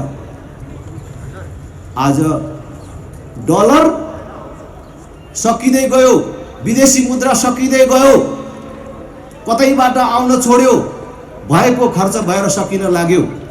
अब यही अवस्था हो भने अब धेरै समय धान्न सक्दैन भनेर सरकार भनिराखेको छ। तर त्यो सरकार अहिले पनि जनताका अत्यावश्यकीय वस्तुहरू मात्रै खरिद गर्ने अथवा भित्र्याउने आयात गर्ने भन्नेमा लाग्नुको बदला सुपारी जस्तो तस्करीको लागि प्रयोग गर्ने वस्तुहरू आयातको लागि छुट दिइराखेको छ र सुविधा दिइराखेको छ। अहिले अन्तिम क्षणमा पनि देश लुट्नको लागि यो सरकार आफ्नो निर्णयहरू त्यही ढङ्गले अगाडि लगिराखेको छ। त्यसकारण म फेरि पनि भन्छु, देशको अवस्था सामान्य छैन। अब कांग्रेस, एमाले, माओवादी मात्रै असफल भएनन्, यिनीहरू त असफल भइसके। 31 वर्ष मौका पाउँदाखेरि पनि यिनीहरूले देश चलाउन सकेनन्, बनाउन सकेनन्। हाम्रा युवाहरूले एकै ठाउँ 1000ले काम गर्न पाउने एउटा उद्योग खोल्न सकेनन्। यिनीहरू त असफल भए। यिनीहरू असफल हुँदाखेरि हामीलाई कुनै पीर चिन्ताको विषय होइन, उनीहरू असफल हुँदा हामीलाई कुनै दुःखको विषय छैन। तर देश असफल बनाउन लागे, देश असफल बाटोमा गयो, त्यो हाम्रो चिन्ताको विषय हो। त्यसैले राष्ट्रिय प्रजातन्त्र पार्टीले गएको महाधिवेशनमा कांग्रेस, एमाले, माओवादी असफल भए पनि राष्ट्रिय प्रजातन्त्र पार्टीलाई असफल हुने छुट र सुविधा छैन। राष्ट्रिय प्रजातन्त्र पार्टीले यो जिम्मेवारी लिनुपर्छ भनेर हामीले नेतृत्व परिवर्तन गरेर नवीन राप्रपा बनाएर तपाईहरूको बीचमा हामी आएका छौँ। हाम्रा अग्रजहरूको आशीर्वाद, तपाईँ जनता जनार्दनको साथबाट सङ्कटमा परेको यो देशलाई त्राण दिने, मुक्त गराउने सङ्कल्पका साथ हामी तपाईहरूको बीचमा आएको छौँ। एकचोटि साथ र सहयोग दिनुहोस् भन्ने म अपिल गर्न चाहन्छु। आज देशको सबभन्दा ठुलो शत्रु भ्रष्टाचार हो। भ्रष्टाचार कति व्याप्त छ त्यो मैले भनिराख्नु पर्दैन। आज देशमा कुनै उद्योगीले उद्योग खोल्न खोज्यो भने तपाईले राम्रो काम गर्न लाग्नु भएछ, तपाईको काम आजै हुन्छ र तपाईलाई कहाँ असुविधा हुन्छ हामी सहयोग गर्छौं भन्नुको बदला कसैले उद्योग खोल्न खोज्यो भने यी ठुला भन्ने पार्टीका नेताहरू र तिनका कार्यकर्ताहरू गाउँघरमा के गर्छन् र माथि सरकारमा बस्नेहरू के गर्छन् तपाईहरुलाई थाहा छ। हरेकलाई त्यो उद्योगमा अंश चाहिन्छ, शेयर चाहिन्छ। कसैले त्यो सबै गरेर खोल्यो भने पनि सबैले त्यहाँ युनियन खोलेर सबैले दुःख दिएर त्यो उद्योग बन्द गराएरै छोड्छ। आज कोही उद्योगहरू, सरकारी उद्योगहरू निर्णय गरेर बेचेर खाए, कुनै उद्योगीले मेहनत गरेर आँट गरेर खोलेको थियो भने पनि त्यसलाई निचोरेर बन्द गर्न लगाए। देशको अवस्था छ। आज यो देशमा कुनै करदाताले कर तिर्नको लागि पनि घुस खुवाउनु पर्ने अवस्था छ भनेपछि देशको अवस्था के छ? अनि यो सामान्य अवस्था हो? एउटा आमाले छोरा जन्माएर बल्ल छोरा हुर्कियो भनेको भोलिपल्ट आफ्नो काख रित्तो पारेर परिवार पाल्नको लागि छोरालाई अरबियनको नोकर हुन पठाउनु पर्ने बाध्यकारी स्थिति छ। देशभित्र गरी खाने स्थिति छैन। हाम्रो एउटा बहिनीले, छोरीले बिहे गरेको भोलिपल्ट आफ्नो श्रीमानलाई, पतिलाई परिवार चलाउनको लागि राम्रो चिनाजाना पनि नहुँदैखेरि हात हल्लाएर बिदा गर्नुपर्ने नियति देशले कति वर्ष अब बिहोर्नु पर्ने? दिनको 1500 भन्दा बेसी हाम्रो भाइ छोराहरू देश छोडेर जान बाध्य छन्। अनि झन्डै आधा दर्जनको संख्यामा एउटा सपना बोकेर गएका ती युवाहरू काठको बाकसमा प्याक भएर फर्केर आइराखेका छन्। सारा युवाहरूलाई विदेशीको नोकर हुन पठाउने अनि देश चलाएको छु भन्नेहरूलाई कहिलेसम्म साथ दिने?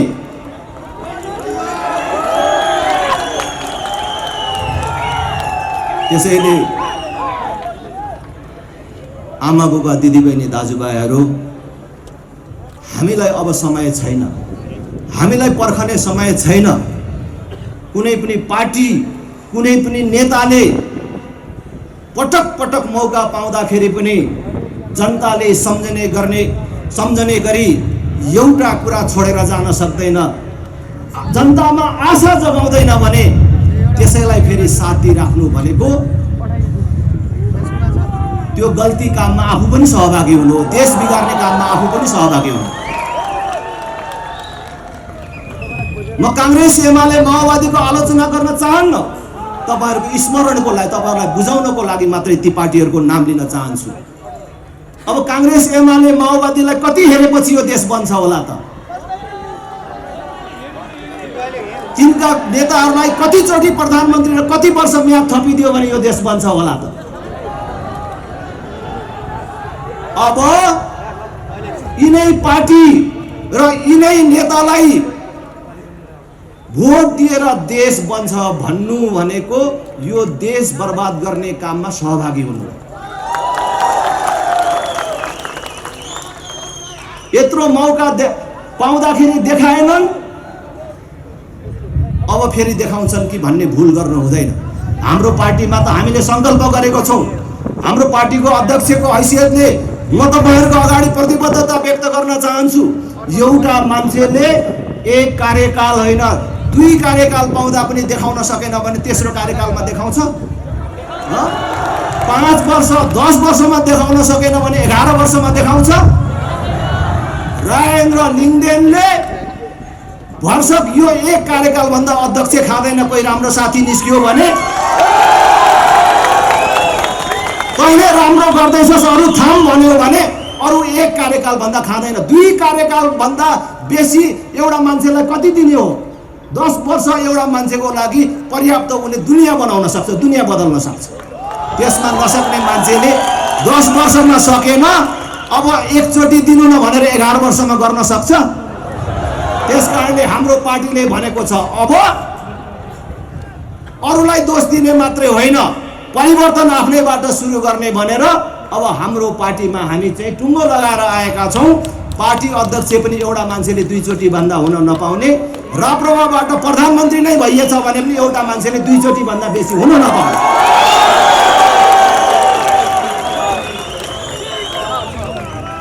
हामी एउटा संस्कारको, एउटा इमानको राजनीति स्थापना गर्न चाहन्छौं।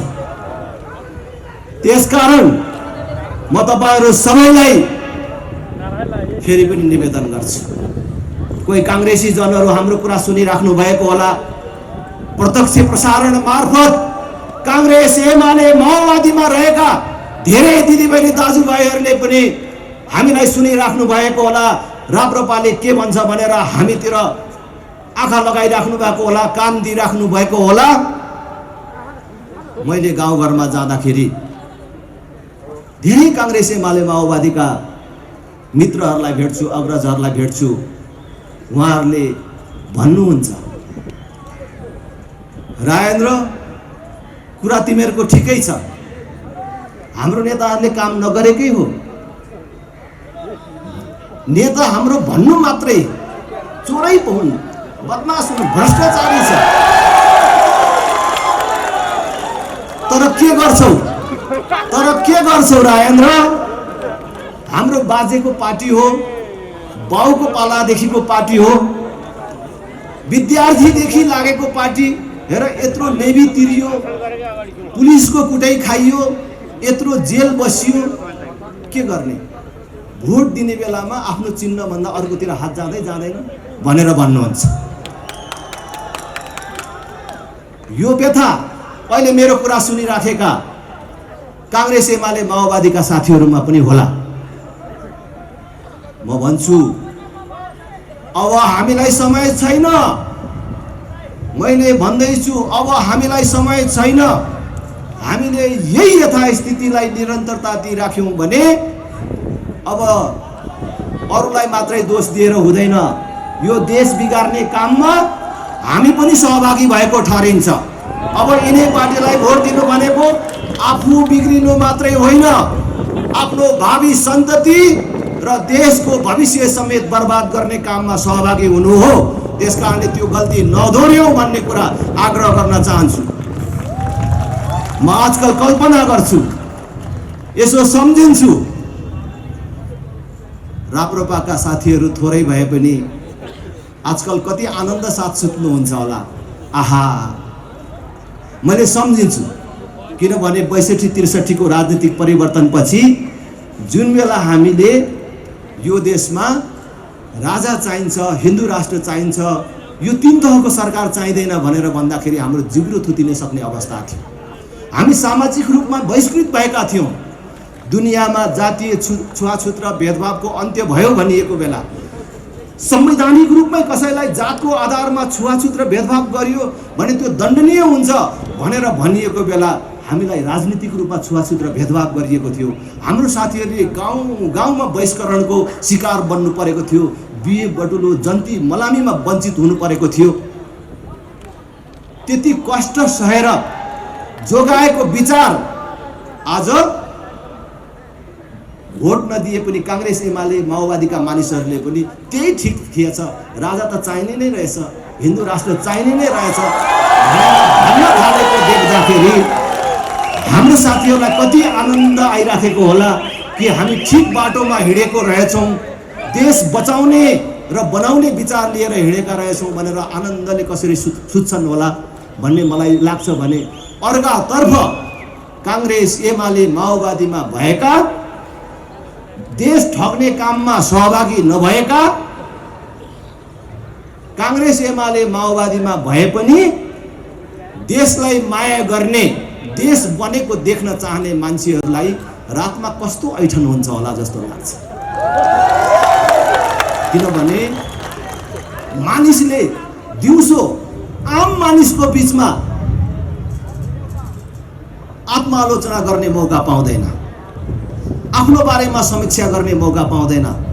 तर जब मध्यरात हुन्छ र बिउजन्छ मान्छे, त्यसबेला उसले आफ्नो बारेमा समीक्षा गर्छ, आत्मालोचना गर्छ। म पनि कहिलेकाहीँ राति छटपटाउँछु जब दिनमा कोही साथीसँग कुनै कुरामा चित्त नबुझेर झर्कन्छु, ठ्याक्कै रिसाउँछु, त्यसबेला मलाई थाहा हुँदैन। तर जब मध्यरात हुन्छ र बिउजन्छु कि मलाई मनमा लाग्छ, आहा म किन रिसाएको होला, म नरिसाएको भए पनि त हुन्थ्यो नि भन्ने जस्तो मलाई लाग्छ र रातभरि निन्द्रा लाग्दैन। मैले त्यत्रो मान्छेको अगाडि उसको मन दुखाएँ भन्ने कुराले मलाई पिर्छ। त्यस्तै गरेर आज कांग्रेस एमाले ठीक गरेको छैनन्, माओवादीले ठीक गरेको छैन भन्ने थाहा पाइकन त्यो पार्टी र त्यो पार्टीको नेतालाई भोट दिएकोमा त त्यस्तो साथीहरूलाई रातभरि कति पिर हुन्छ होला, कति छटपटी हुन्छ होला, कति ऐठन हुन्छ होला भन्ने मलाई लाग्छ। त्यसकारण अब यो धेरै ऐठन नबोकौँ, यो धेरै पिर नबोकौँ, यसले बिमार ल्याउँछ। हर रात यसरी छटपटाउन थालियो भने आफ्नो क्षति हुन्छ। त्यसकारण राष्ट्रिय प्रजातन्त्र पार्टीले ओखती लिएर आएको छ, औषधि लिएर आएको छ। अब एकचोटि राष्ट्रिय प्रजातन्त्र पार्टीमा जोड्यौँ, राष्ट्रिय प्रजातन्त्र पार्टीलाई मद्दत गरौँ। राष्ट्रिय प्रजातन्त्र पार्टीले अहिले लिएर आएको कुरा एउटा पार्टीको कुरा मात्रै होइन, हामी सबैभन्दा माथि देश छ, देशभन्दा माथि अर्को केही कुरा पनि छैन। र राष्ट्रिय प्रजातन्त्र पार्टीले अहिले लिएर आएको मुद्दा भनेको देशको मुद्दा हो, देश बचाउने र बनाउने मुद्दा हो। त्यसकारण कोही कांग्रेस एमाले माओवादीमा भएका साथीहरू डराएर भाग्नु पर्दैन, आउनुहोस् जोडिनुहोस् भन्ने कुरा म अपिल गर्न चाहन्छु। र बाँकी समय यो देश बचाउने र बनाउने अभियानमा सक्रिय सहभागी हुँ भन्ने म आग्रह गर्न चाहन्छु। र अझै बुझ्ने भाषामा भन्न चाहन्छु, जो मैले अहिले दिनमा दर्जनौं पटक भन्दै आएको छु र आज पनि चाहिँ म यहाँ भन्न चाहन्छु कि अहिले पनि फेरि पनि यिनै विद्यमान पार्टीहरूलाई, अहिले नै नेतृत्व गरिराखेका पार्टीहरूलाई भोट दिएर यो देश बन्छ भन्नु साँडेको टाङमुनि बाल्टी थापेर दुधको आशा गर्नु जस्तो। साँडेको टाङमुनि बाल्टी थापेर दुध आउँछ? आउँछ? सिर्कना हाने पनि आउँदैन, सुमसुमे आए पनि आउँदैन। यसलाई त खाना पो पुगेन कि भनेर दाना थपिदिए पनि आउँदैन। कि साँडेको धर्मै दुध दिनु होइन, किन आउँछ? किन दिन्छ? उसलाई दुःख मात्रै हुन्छ, त्यो आउँदैन। त्यो बाल्टी थाप्नेलाई पनि दुःख हुन्छ, साँडेलाई पनि दुःख हुन्छ। आज यो पार्टीहरू त्यस्तै बाँझो भइसके। फेरि पनि भन्छु ल, यिनीहरूलाई कति वर्ष थपिदियो भने चाहिँ यिनीहरूले बनाउँछन् होला त देश, ल भन्नु न त। अब जनता जागेन र जनताले विकल्प खोजेन र राप्रपाको यो विकल्पलाई साथ दिएन भने देश श्रीलङ्का बन्न सक्छ, युक्रेन बन्न सक्छ।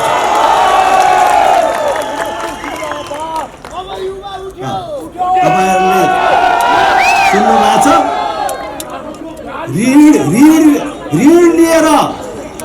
ऋण लिएर देश चलाउने, अनुदान लिएर देश चलाउने नेताहरूले श्रीलङ्कालाई कहाँ पुर्याए? अस्ति हाम्रो ज्ञानेन्द्र शाही भन्दै हुनुहुन्थ्यो, टमाटरको 1 केजी टमाटरको 1800 पुग्यो अरे। अस्ति बबिता बस्नेतले घटना र विचारमा लेख्नु भएको थियो, उहाँको साथी श्रीलङ्कामा हुनुहुन्छ अरे, घरमा पैसा छ अरे किन्ने चिज छैन। सरकारसँग ब्याङ्कमा पैसा नभएर, सरकारी ढिकुटीमा पैसा नभएर, कागज र मसी किन्ने पैसा नभएर, किन्न नसकेर विद्यार्थीको परीक्षा रोकियो रे। त्यही बाटोमा अहिले हाम्रो देश गइराखेको छ। यो राजेन्द्र लिङ्गदेनले भनेको होइन, अर्थ मन्त्रालयले भनेको, राष्ट्र ब्याङ्कले भनेको, यो देशका बुद्धिजीवीहरूले भनेको। अब हामीले ठुलो पार्टी मानेका, देशको सत्ताको साँचो दिएकाहरूले देश जोगाउँदैनन् भने जनता सडकमा आएर जोगाउनु पर्यो कि परेन? एउटा खुसीको कुरा, एउटा संजोग परेको छ यो चोटि। हामी सडकमै गएर यिनीहरूलाई उल्टाउन हामी बाध्य हुने थियौँ, तर अहिले आवधिक निर्वाचन यही एउटै वर्षभित्र हुँदैछ। 3टै तहको, स्थानीय तह, प्रदेश, प्रतिनिधि सभा। वैशाख 30 गते स्थानीय तहको निर्वाचन हुँदैछ। आउने हिउँदमा प्रदेश तथा प्रतिनिधि सभाको पनि निर्वाचन हुनेवाला छ। हामी तपाईहरुलाई, यी पार्टीहरूले, यी नेताहरूले बेइमानी गरे, यिनीहरूलाई बाटो छेक्नुहोस्, ढुङ्गा हान्नुहोस्, कालो मोसो दल्नुहोस्, आक्रमण गर्नुहोस् भन्न आएको होइन र हामी भन्न चाहदैनौँ र हामी हिंसामा विश्वास गर्दैनौँ। यो 1 वर्षभित्र हुने 3टै तहको निर्वाचनमा यिनीहरूको बाकस खाली गरेर देखाइदिनुहोस् भन्ने अपील गर्दछु।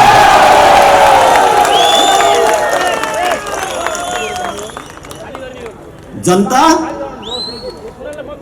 यो कुनै पार्टीको गोठको गाईबस्तु होइन। जनता सार्वभौम छ, स्वतन्त्र छ, आफ्नो भाग्य भविष्यको बारेमा निर्णय गर्न सक्षम छ भन्ने कुरा यसपालि प्रमाणित गरेर देखाइदिउँ। कति भाग्यलाई दोष दिएर बस्नुहुन्छ? मेरो गाउँमा 5 वर्ष अगाडि भोट माग्न जाँदाखेरि, खास गरी आजको कचन कवलमा पाठामारी, केचना, बन्यानी, बालुमाडी, घेराबारी, पथरिया जस्ता गाविसहरू थिए। त्यो ठाउँमा भोट माग्न जाँदा, भेटघाट गर्न जाँदाखेरि त्यहाँका मतदाताहरू भन्नुहुन्थ्यो, आकाशमा जब पानी पर्ने संकेतहरू देखिन्थ्यो, बादल मडारिन थाल्थ्यो, हेर्न राजेन्द्र, अब मजाले पानी पर्यो मात्रै भने पनि यहाँ त एम्बुलेन्स पनि चल्न सक्दैन, हाम्रो कोही दिदीबहिनीलाई सुत्केरी व्यथाले चेप्यो र कसैलाई सर्पले टोक्यो भने अस्पतालको मुख देख्न नपाएर मर्नुपर्छ। पूर्व जन्ममा के पाप गरिएछ र यो ठाउँमा आएर बसिएछ हरे भनेर भन्नुहुन्थ्यो। अनि मैले के भन्थेँ उहाँहरूलाई, पूर्व जन्ममा कुनै पाप गरेर, पूर्व जन्ममा कुनै गल्ती गरेर श्राप पाएर तपाईले यो दुःख पाएको होइन। गएको चुनावहरूमा ठीक पार्टी र ठीक नेता चुन्न नसकेकोले तपाईले यो दुःख पाएको हो। मलाई लाग्छ मेरो निर्वाचन क्षेत्रका मेरा प्रिय आदरणीय मतदाताहरूको व्यथा देशको व्यथा हो। तपाईँ काठमाडौँमै बस्ने मानिसहरूलाई यो उपत्यकावासीका पनि अनेक कथाहरू होलान्। को मान्छे आज खुसी छ? को मान्छे खुसी छ? व्यापारी खुसी छ? कर्मचारी खुसी छ? मजदुर खुसी छ? ट्याक्सी ड्राइभर खुसी छ? किसान खुसी छ? घर बार लगाएर खाने मान्छे खुसी छ? को मान्छे खुसी छ? सत्तामा बसेर लुटिराखेका केही मुठ्ठीभर मानिस बाहेक त तिनै पार्टीको कार्यकर्ता पनि खुसी छैनन्।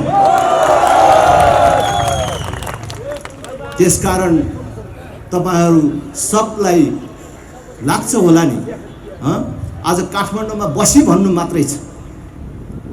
विश्लेषकहरू भन्छन् काठमाडौँ त अहिले कुनै आणविक भट्टीमाथि बसिराखेको अवस्थामा छ, यो कुनै पनि बेला विस्फोटन हुन सक्छ भनेर भन्छ, कुनै पनि बेला बर्बाद हुन सक्छ भनेर भन्छ, सबतिरबाट यो खतरामा छ भनेर भन्छ। भनेपछि तपाईहरू पनि भाग्यलाई दोष दिनुहुन्छ होला। किन नेपालमा चाहिँ एउटा राम्रो नेता जन्मेन? किन नेपालमा चाहिँ एउटा राम्रो पार्टी आएन?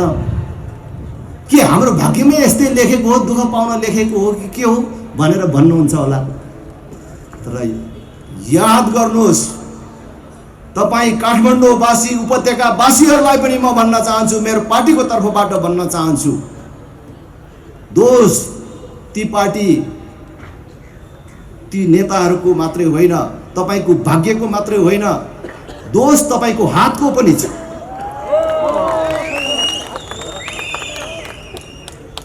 त्यसकारण देशलाई दोष नदिनुहोस्। तपाईले विगतमा गरेका गल्ती सच्याउनुहोस्। त्यो सच्याउने मौका राष्ट्रिय प्रजातन्त्र पार्टीले दिएको छ। हामीले भोटमा साह्रै ख्याल गर्यौं, भोटलाई असाध्य सामान्य रूपमा लियौं। मैले गाउँमा भन्दाखेरि गाउँका सर्वसाधारण र युवाहरूलाई भन्थे कि भोट त त्यो गरिबको लागि चाहियो, त्यो सर्वसाधारणको लागि चाहिने हो नेता, जसको कुनै आधार छैन त्यसको लागि हो सहयोग राज्यको, त्यो युवाको लागि हो। तर भोट आएपछि त्यही गरिब भन्ने, त्यही सर्वसाधारण भन्ने, त्यही युवा भन्ने मान्छे बरालिन्छ। तपाईहरुले याद गर्नु भएको छ? जब हामी गरिब बस्तीहरूमा जान्छौं के भन्छन्? अब मैले अस्ति धिरकोटी मण्डलमा भने जस्तै हो, नेता सब चोर हुन्, जो आए पनि उस्तै हो, हामीलाई मतलब छैन, कुरै सुन्न चाहदैन। अनि त्यो गाउँको कुन चाहिँ बाठोलाई यो ठुलो पार्टी भन्नेले किन्छ, अनि त्यसले बोइलर र यसोमा सिध्याइदिन्छ। कसलाई दिए भन्ने पनि थाहा छैन, कसलाई दिए भन्ने पनि थाहा पाउँदैन। तर मैले सधैँ भन्ने गरेको छु, चुनाव त्यही गरिबलाई चाहिन्छ, नेता पार्टी त्यही गरिबलाई चाहिन्छ। जबसम्म सही पार्टी र सही नेता चुनिदैन र पाउँदैन, तबसम्म त्यो गरिबको उत्थान कहिले पनि हुँदैन। कसले गर्छ? कुनै व्यक्तिले गरिदिने कुरा होइन, राज्यले गर्नुपर्ने हो। राज्यमा ठिक मान्छे पठाउनु पर्यो नि। तर त्यही गरिब जसलाई राज्यको सहयोग चाहिएको छ, भोटको बेला बिग्रिन्छ। त्यसकारण म आज तपाईहरुलाई अपिल गर्न चाहन्छु, भोट दिने भन्ने कुरा सानो कुरा होइन। अघि डाक्टर साहबले पनि भन्नुभयो, भोट दिने भन्ने कुरा त छोरी दिने भन्दा पनि ठुलो कुरा हो। कसैले भन्न सक्नुहुन्छ छोरी दिनु भन्दा अगाडि कति चोटि सोचिन्छ? एकचोटि, दुईचोटि, पाँचचोटि, 10 चोटि होइन, 1000 चोटि सोच्नुहुन्छ। जब छोरी दिने कुरा सुरु हुन्छ रातभरि निद्रा लाग्दैन, छोरी कस्तो ठाउँमा पर्ने होला भनेर। छोरी दिन लागिएको केटाको बारेमा अनेक ढङ्गले बुझ्नुहुन्छ। त्यसको बाउआमा के गर्छन्, त्यो केटो स्वयं के गर्छ, कति पढेको छ, जागिर छ कि छैन, आम्दानीको स्रोत के छ, त्यतिले मात्रै पुग्दैन। जाँडक्सी खान्छ कि खाँदैन, चुरुट बिडी खान्छ कि खाँदैन, त्यतिले मात्रै चित्त नबुझेर त्यसलाई अझै राम्रो बुझ छिटी घुमाएर हिँड्ने चलन छ कि छैन त्यसको भनेरसम्म पनि त्यति धेरै बुझेर दिएको ठाउँ पनि कहिलेकाहीँ लफङ्गाको फेला परिन्छ। कहिलेकाहीँ त्यति बुझ्दा बुझ्दै पनि छोरी लफङ्गाको फेला पर्छ। तर यदि तपाईले दिएको छोरी लफङ्गाकै हातमा परेछ भने पनि बिग्रिने को हो तपाईको एउटा छोरी हो। दुईटा छोरी छ भने अर्को छोरीलाई केही फरक पर्दैन। तर तपाईले दिएको एउटा भोट गलत पार्टी र गलत नेतालाई परेछ भने पुरै देश बर्बाद हुन्छ। आज त्यही कुरा भइराखेको छ। त्यसकारण भोट दिने बेलामा सबै गम्भीर बनाउँ र अब भोट आइराखेको छ।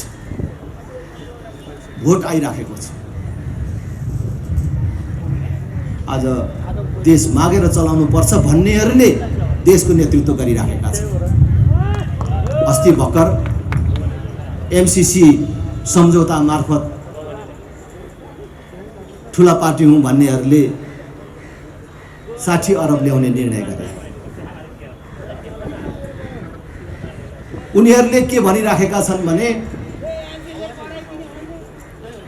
यो एमसीसीले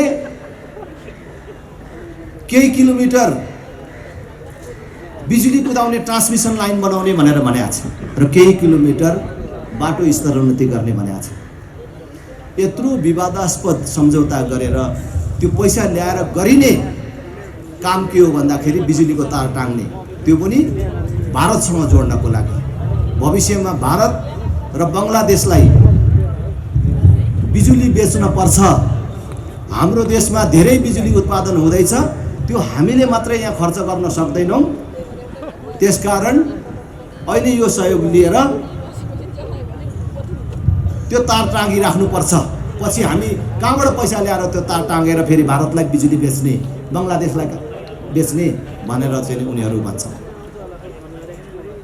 यसबाट पनि तपाईहरूले खास गरी हाम्रो युवा साथीहरूले बुझ्नुपर्ने हो। आजको दिनमा हाम्रो बिजुली भविष्यमा भारतलाई चाहिन्छ भन्ने लाग्छ होला, तर दुनियाँमा यति चाँडो प्रविधिको विकास भइराखेको छ कि आजै हामीले आविष्कार र नयाँ चिज भनेको चिज भोलि नै काम नलाग्ने भइराखेको छ। अहिले हामीले हिसाब गर्दाखेरि भविष्यमा भारतलाई बिजुली चाहिन्छ, हाम्रो बिजुली चाहिन्छ भन्ने हामीलाई लागेको होला, तर जुन बेला हामीले बिजुली उसलाई बेच्नुपर्ने बेला हुन्छ त्यति बेला भारतले आफै वैकल्पिक ऊर्जाको विकास गरेर तिम्रो बिजुली मलाई नचाहिने भयो भने के गर्ने? त्यसबेला त्यो तारमा के कुदाउने लगाउनुहोस्। 31 वर्ष देश चलाएर हेरेका पार्टीहरूमध्ये कुनै एउटा पार्टी र कुनै एउटा नेता निस्किएन जसले हाम्रो बिजुली कतै बेच्ने होइन। अब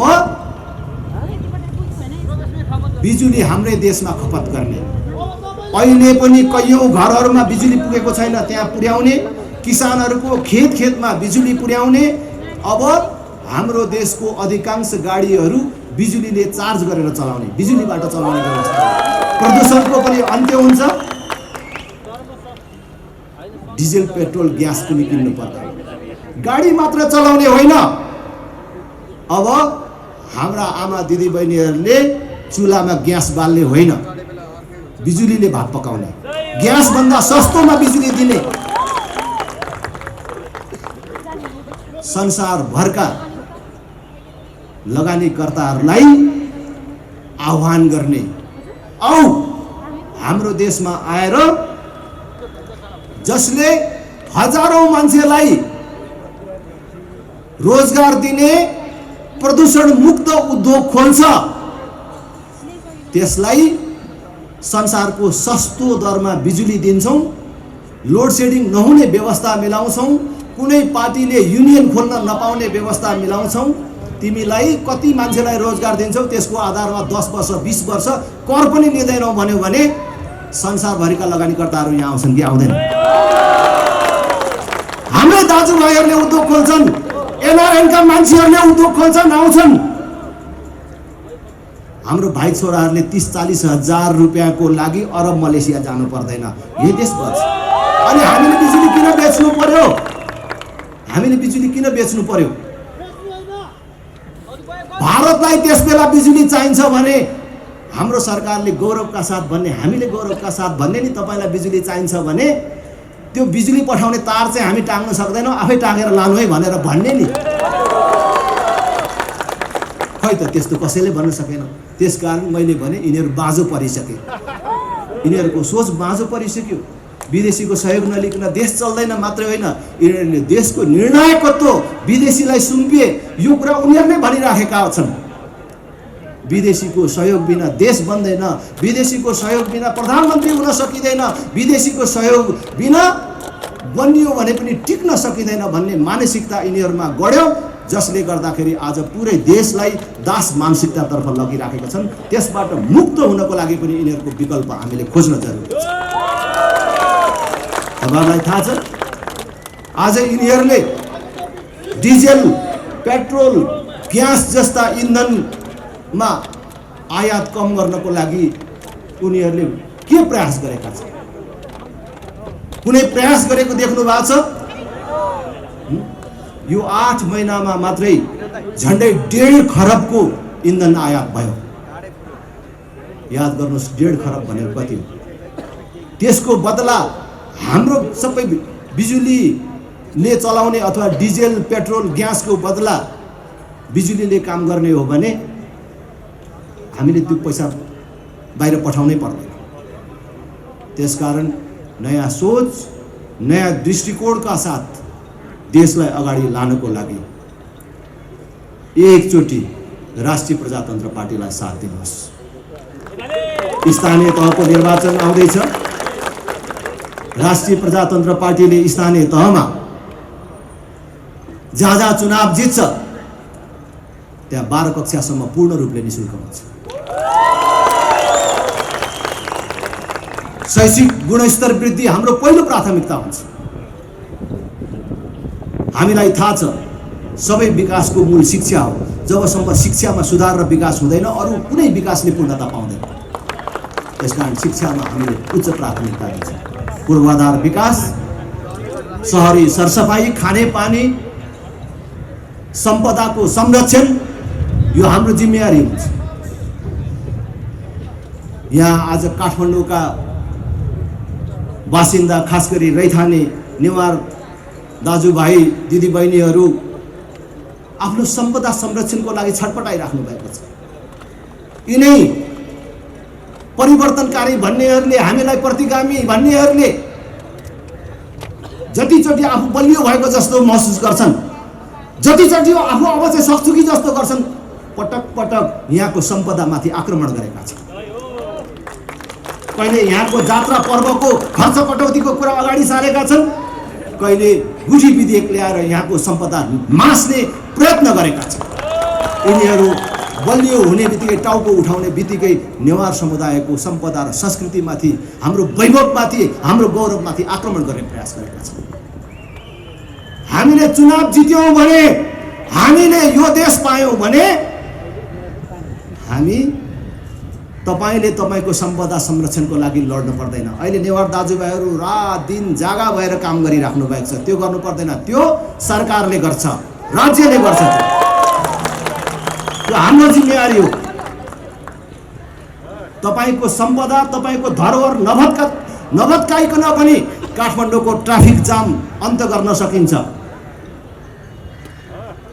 हामी नयाँ सोच, नयाँ दृष्टिकोणका साथ एउटा प्रयत्न गरिराखेका छौँ।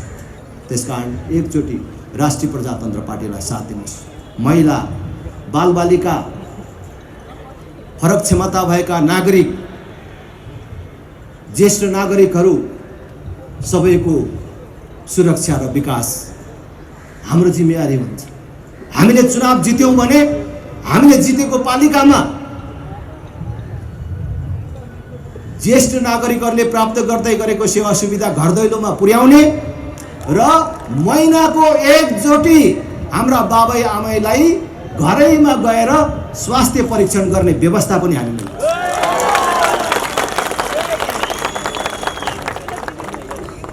आधारभूत स्वास्थ्य सेवाबाट कसैले पनि वञ्चित हुनु पर्दैन। आधारभूत स्वास्थ्य सेवा निशुल्क बनाउने व्यवस्था मिलाउँछौँ। हामीले जितेको पालिकामा कोही पनि नागरिकले अस्पतालको मुख देख्न नपाएर मर्यो अरे भन्ने कुरा सुन्न पर्दैन। त्यो व्यवस्था हामीले एकचोटि राष्ट्रिय प्रजातन्त्र पार्टीलाई मौका दिनुहोस्। हामीले जितेको पालिकामा सुशासन कायम हुन्छ।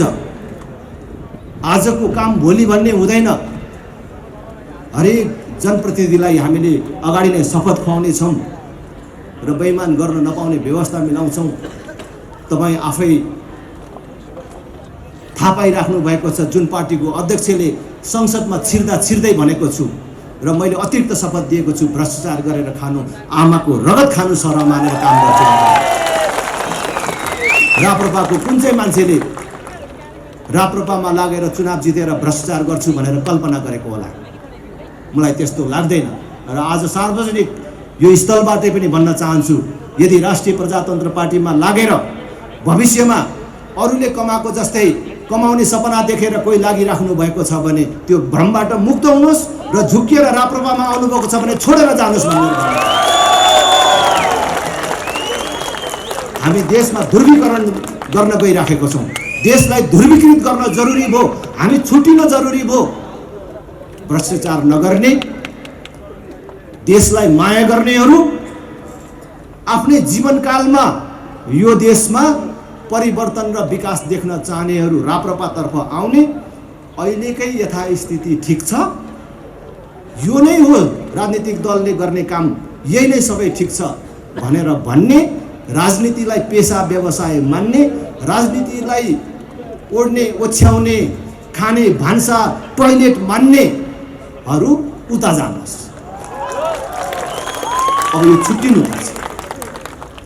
हामी एउटा ध्रुवीकरण गरेर जान चाहन्छौँ। त्यसैले तपाईँहरू सबैलाई मेरो आग्रह छ, अनुरोध छ, एकचोटि राष्ट्रिय प्रजातन्त्र पार्टीलाई सहयोग गर्नुहोस्। राष्ट्रिय प्रजातन्त्र पार्टीलाई मद्दत गर्नुहोस्। राष्ट्रिय प्रजातन्त्र पार्टीलाई मद्दत गर्ने भनेको कुनै एउटा पार्टीलाई मद्दत गर्ने होइन। फेरि पनि भन्छु, यो देश बचाउने र बनाउने अभियानलाई मद्दत गर्नु र आफूलाई मद्दत गर्नु। काङ्ग्रेसमा, एमालेमा, माओवादीमा भएका साथीहरू विभिन्न जिम्मेवारीमा हुनुहुन्छ भने त्यो जिम्मेवारीले अप्ठ्यारो पारिराखेको छ भने राष्ट्रिय प्रजातन्त्र पार्टी तपाईँहरूलाई जिम्मेवारी दिन पनि उदार छ। आउनुहोस्, नअल्झिनुहोस्। आजै हजारौंको संख्यामा अत्यन्तै विशिष्ट व्यक्तित्वहरू, आफै छुट्टै राजनीतिक दल खोलेर बस्नुभएका महानुभावहरू समेत राष्ट्रिय प्रजातन्त्र पार्टीमा समाहित हुनुभएको छ। यो आज देशभरि अभियानको रूपमा चलेको छ। त्यसकारण यो अभियानमा समाहित हुन कोही पनि नछुटौँ भन्ने अपिल गर्दै म आफ्नो भनाइ टुङ्ग्याउ